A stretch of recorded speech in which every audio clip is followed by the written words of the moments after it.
Good evening and welcome to Monsters Among Us. I'm your guide, Derek Hayes. It is freezing outside. In fact, we actually got snow on Monday. Not a lot, but enough to tick me off. It's late May. We recently bought a bunch of snapdragons and lemongrass and all kinds of stuff to plant in the yard, and it's frosted the last 2-3 nights. Awesome. Hopefully it's warm in your neck of the woods, or at least going to be warm. But if it's not, you're in luck, because tonight's show is on fire. I have a huge assortment of different paranormal stories to share with you guys this evening. So without further hesitation, let's launch in to our first call of the evening. And this first call comes with a bit of an apology from me. You see, I've fallen quite behind on keeping up with the incoming calls. As I'm recording this, it is 8:42 in the morning on Thursday, and I've already received 3 calls for the day. So as you can tell, it's getting difficult to keep up with these calls. So with that issue out in the air, I was doing some administrative cleanup the last couple days, and I found a few calls from several months ago, in fact, over a year ago. And I'm quite embarrassed that these calls remain hidden in the back of my emails. So tonight, I'm pulling mostly from those calls, and the first call of the evening is a bit special. So without further hesitation, the following is Mowgli's call from the state of California. Hello, I am Mowgli from Concord, California. I have a story about when I was 4 years old. I was in my mom's bed. I woke up and I saw these tiny shadow figures, and they were walking all over the place, and they went into the window. And keep up the good work, and see you next episode. Thank you, Mowgli, and I'm sorry that it's taken so long to get your call on the air. You might consider yourself a little bit lucky. Most people have to wait a majority of their life to see some sort of shadow-like entity. But fortunately for you, you got a jump start on things. Keep your eyes open, Mowgli, and let me know if you see anything else. And thank you again for submitting the call. Now, staying with the ghostly theme, our next call comes to us from Amanda in the state of Michigan. Hi, my name is Amanda, and I'm calling from Grand Rapids, Michigan. I have a story that was relayed to me from a friend. This was when we were in our mid-20s, so about 10, 15 years ago. This friend of mine, let me give you a little backstory. She is a full-blown atheist, doesn't believe in the afterlife, doesn't believe any of that kind of stuff. She was living with her boyfriend at the time in their house in the downtown area of Grand Rapids, and that house used to be his grandparents'. His grandmother had passed away years before, and she always felt some strange presence in the house, even though she was not a believer. One day, she called me in the middle of the night and said, "I'm coming over, I'm on my way." She sounded really frantic and absolutely terrified. I didn't understand what was going on. She's like, "I can't talk, I'm driving as fast as I can." She showed up to my house and she told me the following story. She was walking down into the basement where the laundry facilities were in the house. And she noticed that sometimes the doors would be open and they had kind of like a halfway kitchen down there. It's a Michigan basement. It wasn't finished. It had just concrete everywhere, but there was a tiny little kitchen that looked like it was from the 70s. And there was a sink and, cabinets and everything that were all wide open. And she ended up kind of getting a little freaked out by that, but no big deal. She did her laundry, and she wasn't sure if her husband or her boyfriend had left it open or whatever. She just wasn't a believer. So when it was time to change out the laundry, she opened up that basement door. The basement was dark, and midway up the wooden stairs that were probably about 15 stairs coming up into the main floor, there was a green, and I wouldn't call it an orb, it was very stretched out. She said it was almost similar to an oval, but a very stretched out oval shape, green, coming up the stairs at her. She said she froze. She wasn't sure what to do. The first thing she did was slam that basement door, grab her keys, come to my house. When she gets there, she crawls into bed with me, absolutely terrified, going, I don't think I can ever go back to that house because my boyfriend's grandmother is down there and she's haunting the place, and I couldn't believe what I was hearing from her. She definitely wasn't the type to believe in anything like that. Needless to say, she wouldn't stay there without him there. She never experienced anything when he was there, but when she was alone, she would experience weird noises. And this isn't the only person that it happened to. Years later, they moved out and they rented the house to some friends of theirs, and they were experiencing the same thing. So I love the podcast. So I have another personal story of my own I'll be sharing soon. Thank you. Bye.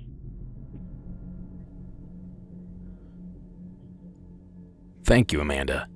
This call sort of hit a nerve with me, and I'll tell you why. I put myself in the grandson's shoes.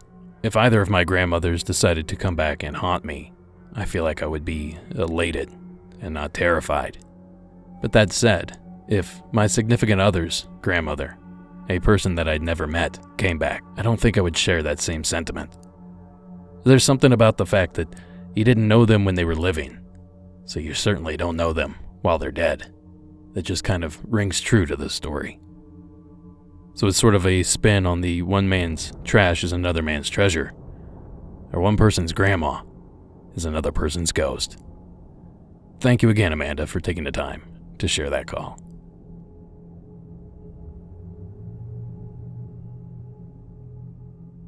Now, anyone that's listened to the show for any length of time can tell you that we've had our fair share of doppelganger calls. Typically, these doppelganger calls seem to be fairly cut and dry, but sometimes you get one that's just so weird. The following story comes to us from the state of Colorado and was submitted by Paige. Hi, this is Paige again from Denver, Colorado, and I just have another story as I was having a fun hangout with my friends, and I have a really good friend of mine that has this classic story that I've heard dozens of times on multiple occasions, and I just love this story so much because it's so creepy. I finally got her permission to tell the story. So she works at a nightclub in Denver, downtown Denver. It's a pretty old building. A lot of those buildings downtown are very old, so they've been around a long time, probably early 1900s. This club in particular is pretty notorious for having some paranormal activity. A lot of the employees there have stories, or they know someone who has a story. They've had encounters themselves. You hear stories like this all the time from her and all her coworkers. She has multiple stories about this, but one that just always sticks out in my mind because it's so creepy is she was showing up to work one night, probably about 8 o'clock or so. This club has multiple stories or levels, so there's probably like 4 levels, and she works at the very top, so the top being the rooftop. She works all up there all the time. So obviously to get up there, you can either take the elevator, but they also have flights of stairs. So she's going up the stairs, and her coworker, we'll just call him Dave for the sake of privacy, was walking down the stairs right by her. So they were passing each other, and she just said, "Oh, hey, what's up, man?" And he said, "Hi." And then she just kept going. So she then went around the second flight of stairs, just rounded the corner, went up the second flight of stairs. And believe it or not, coming down the stairs was Dave. But this time he had a red hat on. He didn't have one on before. but he had one on now. And obviously having a red hat is pretty noticeable. You notice stuff like that. So she noticed it. And she was so freaked out that she just kind of like, she stopped. She was like, wait, what? You know, she didn't really know what was going on. She was very confused, but just kind of let it go, if you will. Didn't quite let it go, kind of worked her shift, but had this pit in her stomach the entire night because she knew what she had just experienced was not normal, and she didn't have an explanation for it. So she continued to work. The club lets out or whatever, and they're all closing down, and Dave approaches her bar to say hi and just says, hey, you know, how was your night? What's going on? And she just kind of looked at him and said, you know, I think I need to tell you what happened to me. I wasn't sure if I was going to tell you, but it's so upsetting to me that I have to tell somebody, and I need to tell you. So she told him what happened. And she said that without even hesitating or skipping a beat, like he didn't even question what she said. He said, so this one time, same situation, I was getting to work. It was about 8 o'clock or so. And one of the employee restrooms that's upstairs is just kind of like a one-person restroom. So you have to wait your turn. There's no stalls or anything. So he went in to go to the bathroom, and there was another coworker friend of his, we'll call him Jack. He was in the bathroom, and he said, oh, sorry, man, like, didn't see you there. So he stepped out, closed the door. He turns around, and around the corner is Jack. This person who he just had seen in the bathroom came around the corner and said, hey, man, what's up? Like, how's it going? And he was so freaked out, he ran back into the bathroom, and there was nobody there. So we have no idea what that means or anything like that. All I know is that that is one of a dozen plus stories of this club in particular, but a lot of the clubs on that street, or bars, if you will, that are kind of owned by the same company, they all have stories. Everyone that works there has a story. It's so creepy. I don't know what that means, but I had to share it because I just think it's so great and so creepy. So yeah, not sure what that means, but I just wanted to tell it. Love the podcast. I'm really enjoying it, and have a good day. Thanks. Thank you, Paige. This one is obviously intriguing because of the double doppelganger situation. It almost makes me wonder if there's some sort of affiliation with the land, or perhaps the building. Now, this may be tinfoil hat territory, but is it possible that there's some sort of alternate dimension with a version of ourselves that's just slightly different? Maybe this time I'm wearing a red hat instead of a brown one. And furthermore, in this location in Colorado, the veil is simply thinner. Or perhaps there's a gateway there.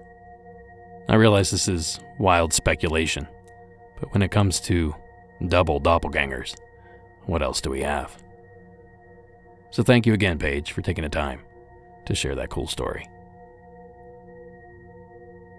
Well, if you're a fan of UFOs and aliens, this next call is going to be right up your alley. But before we launch into that, just a little reminder that I will be part of a panel at this year's Alien Con in Los Angeles, California. Now, the event spans from June 21st to June 23rd, but the particular panel that I'm part of, UFOs and Podcasting, begins at 10:20 a.m. on Friday in room 406. Now, if you're interested in UFOs, this is certainly something you guys don't want to miss. Check out this lineup. We have David Flora from Blurry Photos Podcast, Brent Hand from Hysteria 51, Ben Bolin from Stuff They Don't Want You to Know, Dr. Chris Cogswell from the Mad Scientist Podcast, John Goforth from Hysteria 51, and Ryan Sprague from Somewhere in the Skies. Now, just when you thought that wasn't going to get any better, it does. Because that evening, on June 21st at 7 p.m., myself, along with all the other podcast hosts mentioned, will be holding a mega meetup at Scum and Villainy Cantina at 6377 Hollywood Boulevard in Los Angeles. Now, I imagine this event will go late into the night, so come by, have a beer, and let's talk spooky stuff. Again, that's Scum and Villainy Cantina, Friday, June 21st at 7 p.m. And the panel is at 10:20 a.m. on June 21st. So, as for that UFO call, the following comes to us from an anonymous source in the state of North Carolina. What's up, Derek? Calling from Denver, Colorado right now. I don't want to leave my name, but I just want to tell you your story. I think it's worthy for the show. I enjoy the show. Before I moved to Denver, I lived in Parktown, North Carolina, small town outside Salem, North Carolina. One night, 2012, had to be like May or April because the Lakers and the Nuggets were playing. My son was just born. I just had a son. And I told my wife I would watch them at night. So I stayed up late, watched the game, put my son to bed, and I stepped outside to do. I keep forgetting what I was doing. I don't know if I went outside to get something out of the car or something, but just late to get outside. But behind the house was a row of pine trees. On the other side of the pine trees was a cul-de-sac. The cul-de-sac, usually, you'll see cars come and just turn around in a cul-de-sac. So I went outside, saw some headlights hitting the cul-de-sac. And I'm thinking, oh, it's just a car coming through the cul-de-sac. A few seconds go by, and I'm like, whoa, a car hasn't came through. I saw the headlights hit the tree. Hasn't been a car come, but I can still see the light. And slowly but surely, here comes an object just above the tree line, and it's in the shape of a diamond. It has two headlights. I don't know if anybody's ever seen this that's listening to it, but it has two headlights like a vehicle, like a car. But on each point of the diamond at the bottom was a light, but it wasn't very bright. The light wasn't very bright at all. Right over the tree line, I could see it real good. Very, very, very, very quiet. Very silent. If you didn't look up, you wouldn't have saw this thing. Flew over the tree and stood there, mesmerized at this thing, and it went up my driveway. The driveway was lined with trees, so it was kind of blocked. My view was kind of blocked, but I ran up the driveway to kind of see this thing. Flew over my head, flew over the pine trees that I thought it was a car that it was coming over. It was one tree that it flew over. Till this day, it lights up like fireflies are on it. And I live in Colorado now, but when I go back and visit my family in North Carolina, I make it my mission to go to this location and see if this tree is still lighting up. And as of 2018, this tree still lights up. And, I asked my wife if she sees it, and she's like, yeah. So just to make sure I'm not tripping, but I haven't told many people this story, but one of my buddies actually in the same neighborhood saw this same object. But, it's just crazy to me that this tree lights up. It's animals that live in this backyard. It's like a country area. Oh, where this tree is on the location, it's horses on it. And ever since then, it seems like, after that, it seems like the horses were attracted to this tree. I think it was a UFO because, it was weird. And the tree still lights up. Very quiet. Very quiet. That's my story right there out of Parktown, North Carolina. If anybody's familiar with Parktown, just go find you a spot in the country and look in the sky. I'm telling you, you'll see something. That's it, man. Thanks for the show. Appreciate it. Thank you, caller. Now, the description of the actual UFO in this call reminds me a bit of the top-secret experimental blimp projects that the United States government supposedly was working on in the 90s and early 2000s. Perhaps our callers simply witnessed a test flight of this vehicle. Now, I'll be honest, I was a bit confused about the trees that seemed to light up on their own. I couldn't tell if the craft somehow left a luminescent substance on the tree that allowed it to glow continuously, or if it was lit from an unseen source. Either way, the details surrounding this encounter are quite interesting. So thank you very much, caller, for taking the time to share.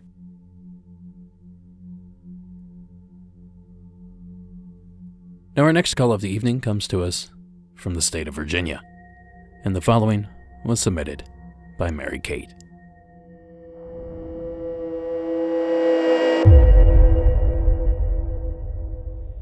Hey there, my name is Mary Kate. I'm from Mechanicsville, Virginia. I just started listening to your show, and it's awesome. I'm a huge fan.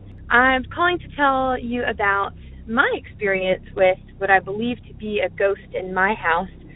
To give you a quick history, My grandmother died there at home back in, 2005, 2006. And my experience happened, I have a few things that had happened, but I'll just give you one or two depending on time. The first thing, I was around 2008. I was playing in my garage all by myself with the door shut.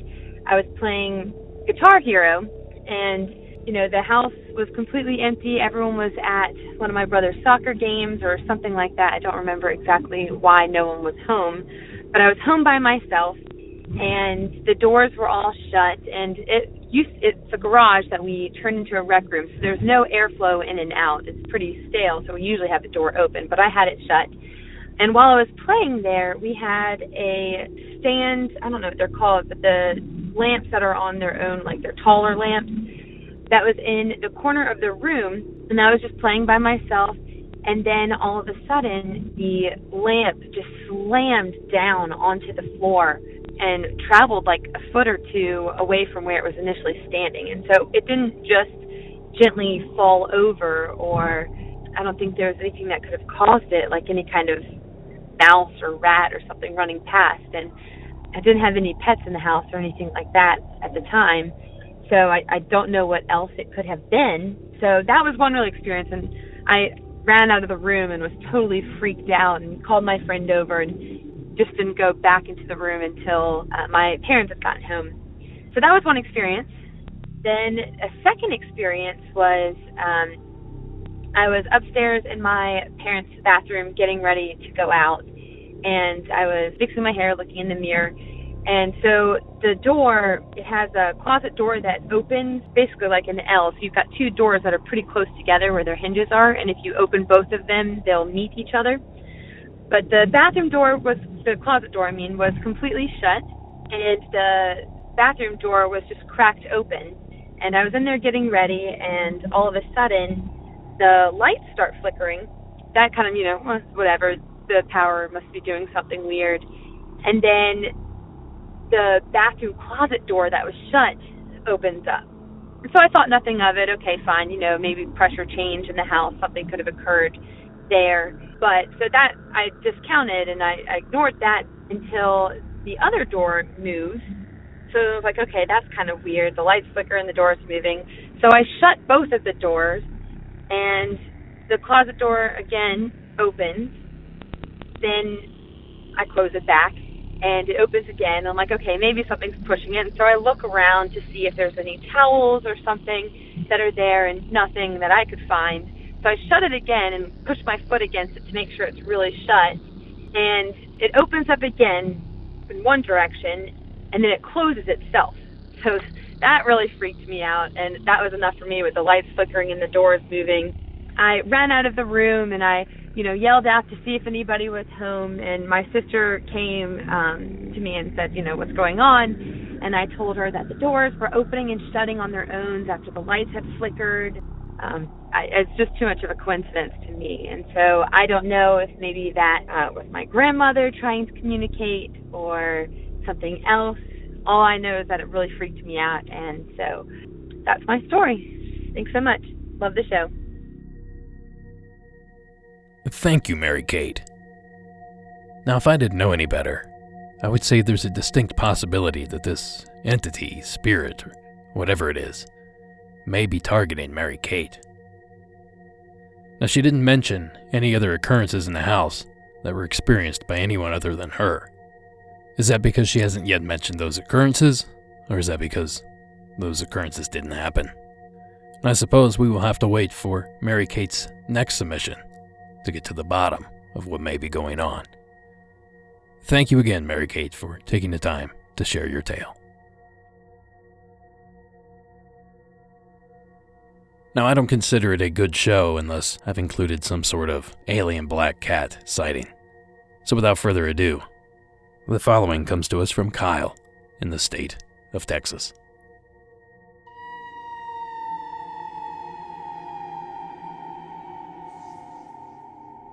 Hey, Derek, Kyle from Texas. I'm calling to talk about a thing that happened to me whenever I was deer hunting probably 10 years ago. I was probably about 15 years old. We were hunting in East Texas close to the Louisiana line, and I was sitting in this deer stand, and I had what we call shooting lanes. I had 3 lanes, one in front of me, one to the left, and one to the right. And I look down to the left lane, don't glance to the right, and I see what appeared to be a large black cat. I know everyone loves the black cat stories. I know what I saw. It was a big black cat. I saw about half the body, and it was going into the woods across the lane. Its tail seemed to be 5 foot long, and it was probably 3 to 4 feet tall. That was on my first hunt. Second hunt, there was some behind me. There was like a marsh type deal, water standing about 6 inches deep, and I could hear something coming through the water. I knew it sounded like a deer, so I was getting ready. Then I heard a lot of splashing. I heard the deer like bleat, and then a lot of thrashing around in the water. Not sure what happened. I always assumed that black cat got a deer behind me. But yeah, I know you like the black cat stories, so there's a little one that I experienced. Love the podcast. Keep up the good work, man. See you later. Thank you, Kyle. Now, I certainly don't mean to take from Kyle's experience here, but I would like to at least mention the possibility that perhaps an American alligator took down that deer. Certain parts, especially the eastern and southeastern parts of Texas, certainly have their population of gators. Now, that said, there is another culprit that is equally as awesome, but less mysterious than the alien black cats. That is the jaguar. Now, recent studies have proven that jaguars are crossing into the United States. A few trail camera pictures have been captured in the state of Arizona, and first-hand accounts have come out of places like Southern California, New Mexico, and Texas. Now, for the added bonus to this part of the theory, unlike mountain lions, jaguars have the ability to be melanistic, or all black. So perhaps an all-black jaguar made its way into the state of Texas and just happened to cross in front of Kyle. Then again, there could be something else out there. Now, I realize I have a lot of new listeners to the show, so I thought maybe this would be a pretty good opportunity to quickly rehash the story that not only got me fascinated with the alien black cat phenomenon, but single-handedly launched me into the cryptid world altogether.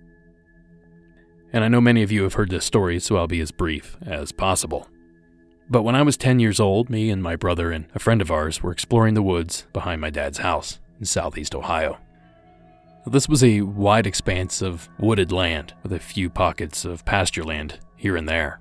I would easily say that the range of land we had to roam was several square miles, at the least. So this particular afternoon, we were sitting there having lunch on a giant rock when we heard crashing from the hillside adjacent to us. And we all looked up just in time to see a massive black cat bolt from one side of the hill to the other. The creature's body was no less than 3.5 to 4 feet long, not including the tail. And at the shoulder probably stood waist high to me at the time, and I was around 10 years old. We never did figure out what the creature was, but there are plenty of sightings from that area to support the alien black cat theory. So to this day, I'm still searching for the truth, and that search has expanded to things such as ghosts, UFOs, and other cryptids. So on that note, thank you again, Kyle, for taking the time to share that story. I realize it was probably a scary situation, but it would have been awesome if you were able to go to the location and see if you could find any tracks or footprints. Thank you again for sharing the call. And before we launch into our last few calls of the evening, I need to hit up a few of these announcements.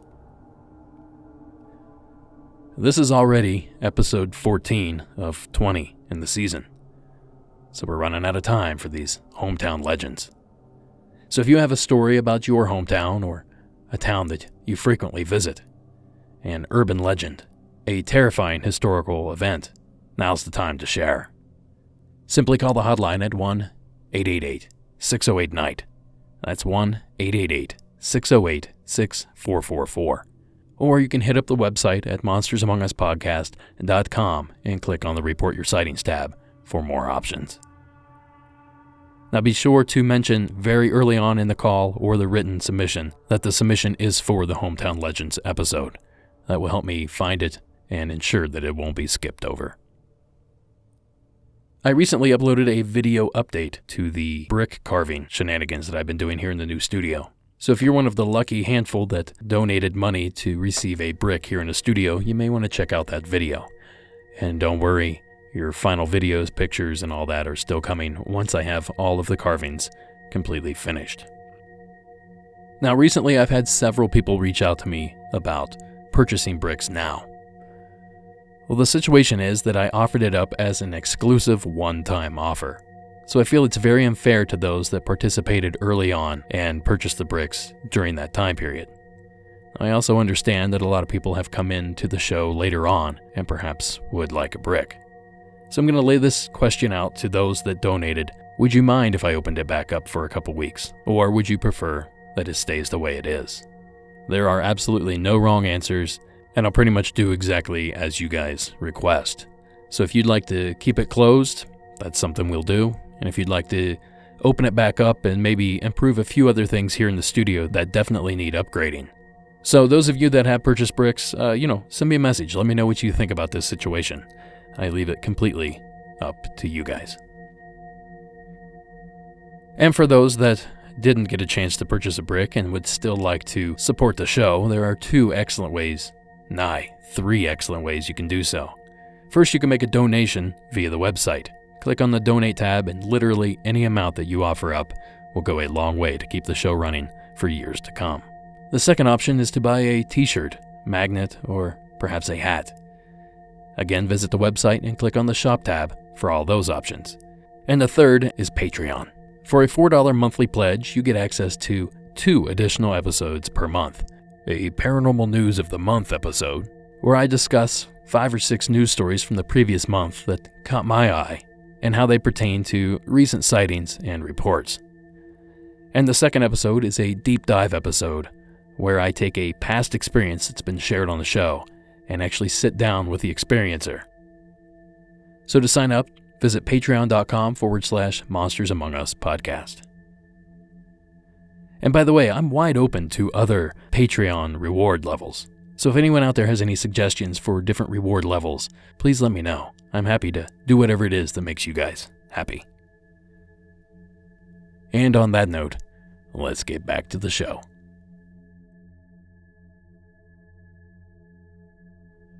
Our next submission of the evening seems to describe a haunted toy. The following comes to us from Brandon in the state of Nebraska.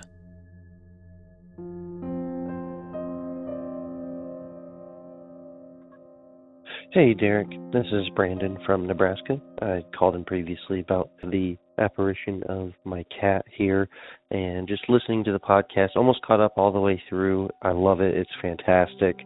It's something that I really enjoy, cryptids, cryptozoology, and wanted to find a podcast, and yours is the first one I found, and I'm not disappointed, that's for sure.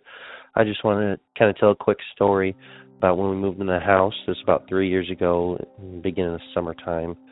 Moved into this house we're in now. It's about 110 years old. We haven't really had any spooky stuff happen or, ghostly things go on in the house. We hear things, but we got a bunch of cats, so you never know. It could just be something they did or one of them, when they're all around, could be something that they knocked over and just is now finally making a noise, falling over or something like that. We've heard footsteps, blah, blah, blah, the simple stuff like that. But there is one time where my daughter was upstairs in her room playing with her, she had a Cinderella Barbie doll, and she all of a sudden threw the Barbie doll down the stairs, the Cinderella doll, piece by piece, and we heard it coming down the stairs, and me and her mother kind of got up and looked to see what was happening, and we just see her lobbing, leg, and then another leg, and then the arm, and then an arm, and then the body and the head, one after another down the stairs. And we asked her why she did that, and she looked at us and said, "Its face changed. I don't want it anymore." And so my wife immediately gathered the pieces and threw them in the outside garbage out of the house. And we asked my daughter to explain kind of what was going on, and she refused to talk about it. She was terrified, wanted to sleep with us all night long, but it wasn't something that ever kind of came back. It's just a story that we had at that time, so who knows if she was just playing, but she seemed genuinely terrified Obviously the kids like to sleep with their parents and everything in the bed. But, she was probably about 3 at the time. So she could have just been using it as a ploy to get out of sleeping in her own bed for the night. But I kind of doubt that, just because of the way I saw her. She looked absolutely terrified that one of her favorite toys face changed, that she went to the lengths to rip it limb from limb and throw it down the stairs.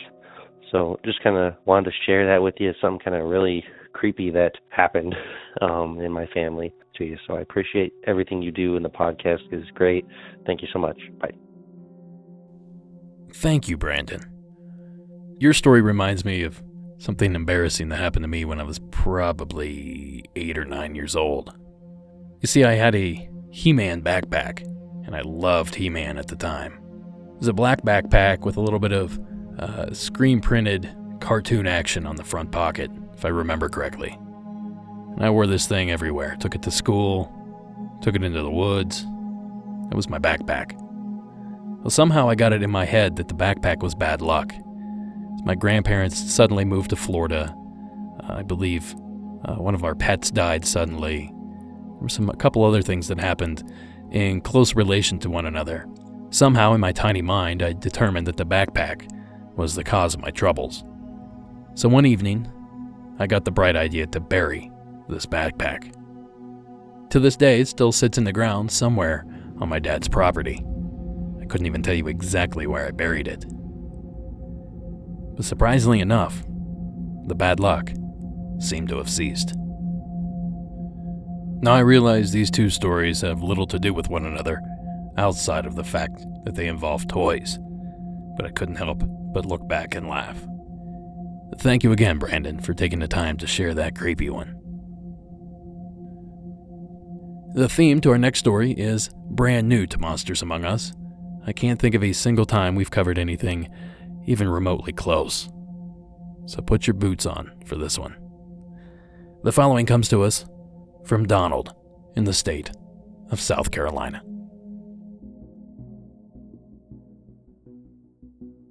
Hey, Derek. This is Donald from South Carolina calling. Just wanted to relay a story to you. This happened a long time ago. It was the 70s. I remember we were upstate New York visiting family up that way, and my grandfather used to have a bunch of apple farms. He had thousands of acres of apple farms. We had gone out there one time to do some target practice, and my dad and some of my other relatives had brought their low caliber rifles to shoot, and all the kids were out there target practicing, and there was a little river, kind of more like a creek, just to the side of where we were, and all of a sudden we kind of look over to the left and we see something that resembled a pterodactyl, but it was probably anywhere from 12 to 14 foot wingspan, no more than 30 foot away, and probably about 10, 12 of us, and everybody saw it and were in disbelief. And it kind of flew by and looked right at us, and then swooped down into the little creek area, and which at that point it was out of sight. And a couple of people were actually going to shoot at it, but then one of the adults screamed, "Don't shoot it, don't shoot it." And it was the craziest thing in the world. Later on, when we got back to the house, because all the kids were kind of still freaking out about it, one of the adults was like, "Oh, no, that was a blue herring."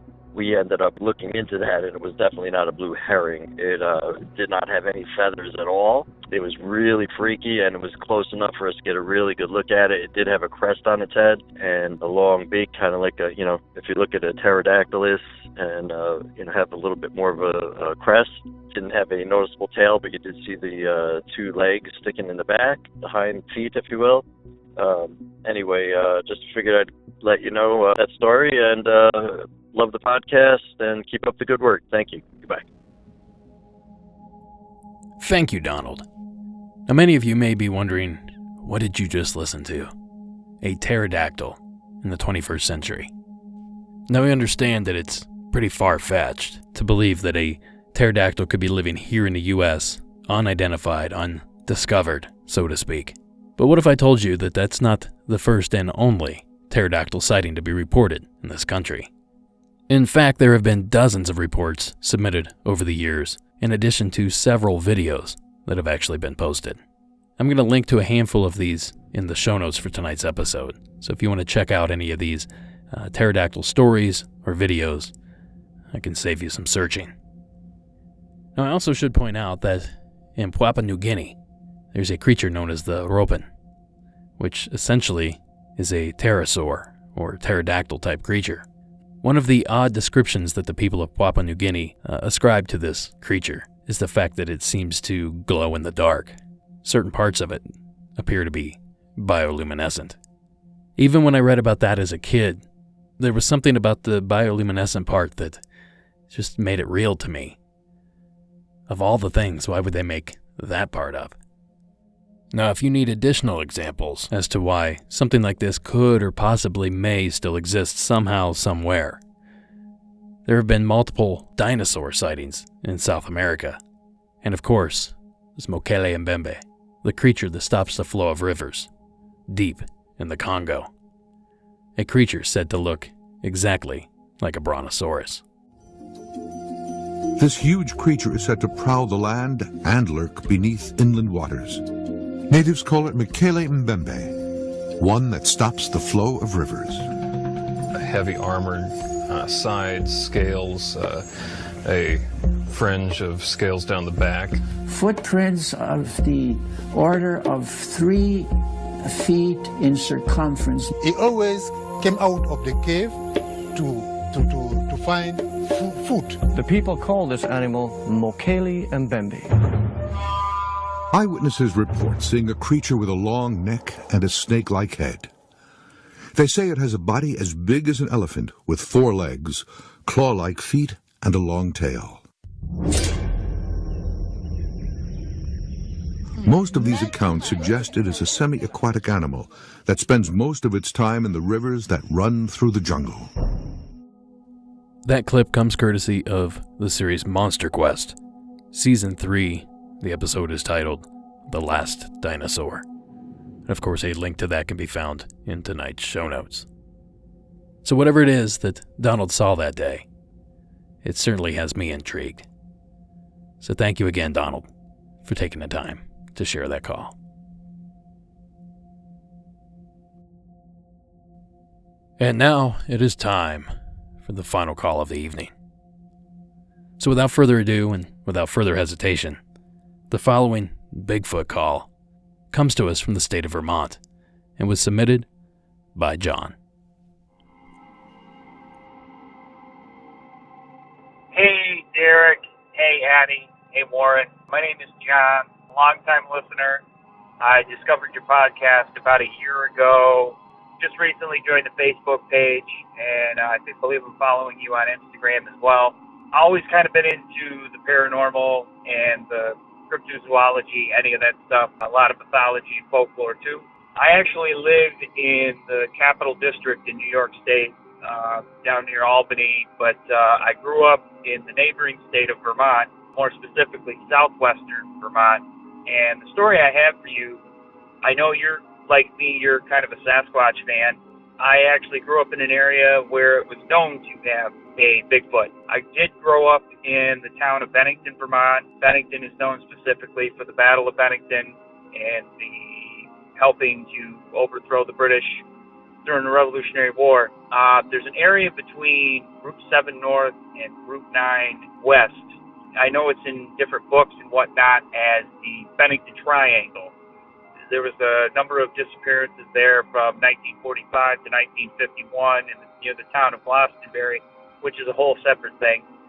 But there's also a little-known story of the Bennington Monster, which the most well-known story of that is supposedly overturned a stagecoach that was going from the town of Glastonbury to the town of Somerset, which is actually closer to the Route 9 side.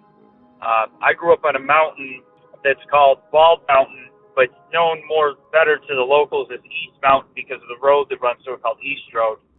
I had learned of the Bennington Monster, and I always thought it was cool because I was always, out of the cryptozoology things out there, I've always been fascinated with the Sasquatch or Bigfoot or the big hairy ape guy.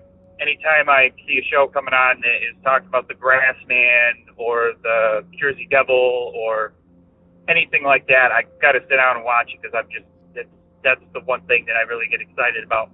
Anyways, in the town I grew up in, there was the Bennington Triangle. In the middle of the Bennington Triangle, there was the Bennington Monster, which was supposedly a Bigfoot that inhabited a mountain range in Glastonbury Mountain and would float between Glastonbury and Somerset.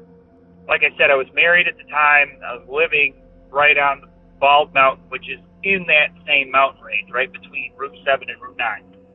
And one of my husbandly duties at the time was I would take the trash bins we had, bring them out by the road, and we had a local waste management company pick them up, and then I'd, pull them back inside the house. One night, I was bringing them out, and I remember hearing some of the neighbors around the area say that they used to hear there was a coyote pack, or coy dog, as we call them, a coy dog pack that would kind of go crazy at certain times of night. It happened for a while, and then it kind of went away, and then it kind of started up again, and it sounded across the road from me was like this. It was an old cow pasture because I used to be babysat at my grandparents' house, and it was kind of a small working family farm. It's defunct, obviously, by now, but I would hear them kind of just go crazy, and I kind of asked my neighbors, and they weren't really familiar with what I was talking about. But this one night, I think it might have been October or something, I was bringing the trash cans out by the road, and I'd always sort of thought to myself that maybe the Bennington Monster, if it did live, it had to. I lived literally less than 10 minutes from the entrance to the town of Glastonbury. It was a town back in like the late 1800s, early 1900s. Had a hotel, casino, because it was just so far detached from civilization. Eventually people just picked up and moved away. I always sort of thought the Bennington Monster might travel between there, just because I grew up a mile down the road from my grandparents.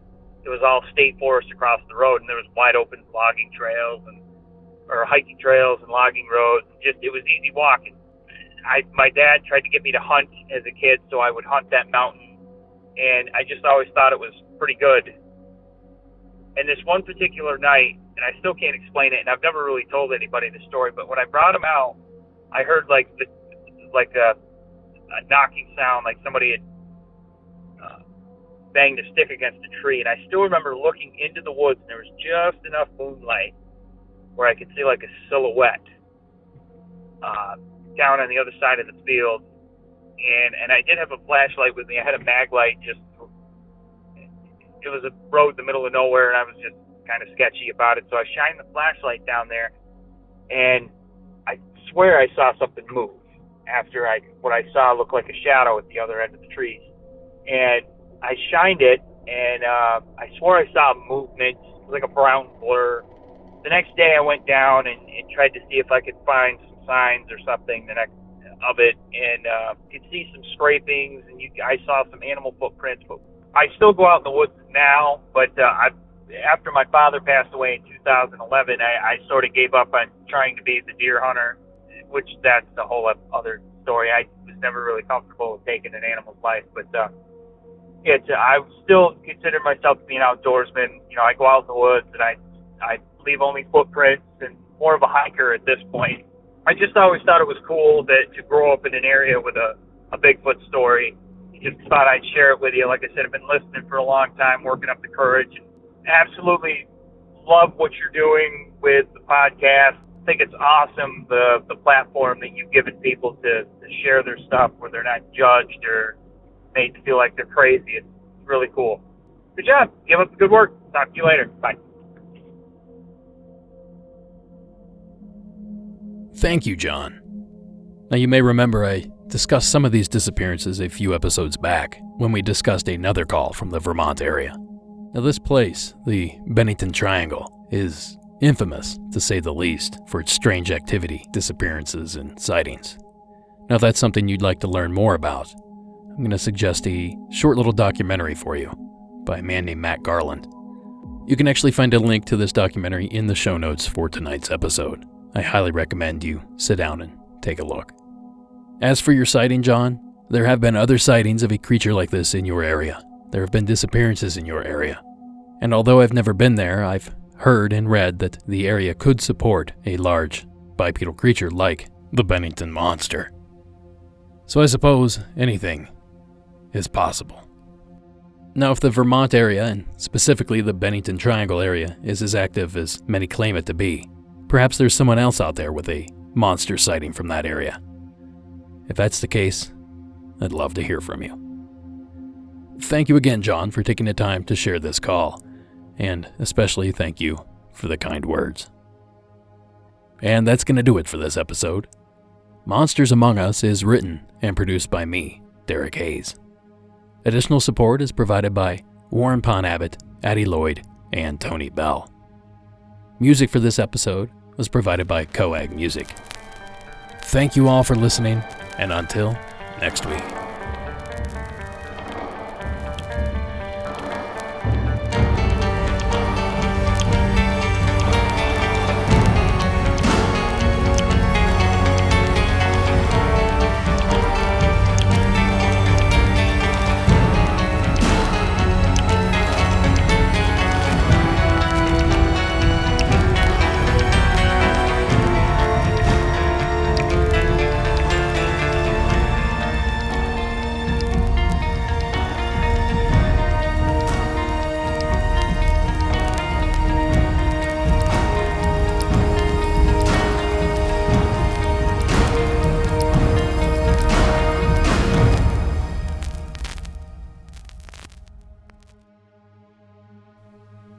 I have some good news, and I have some bad news. The bad news is there is no post-credit story this evening. The good news is there's a bonus episode airing no later than Monday, so keep your eyes open for that one. Thanks for all the support, and have a great night.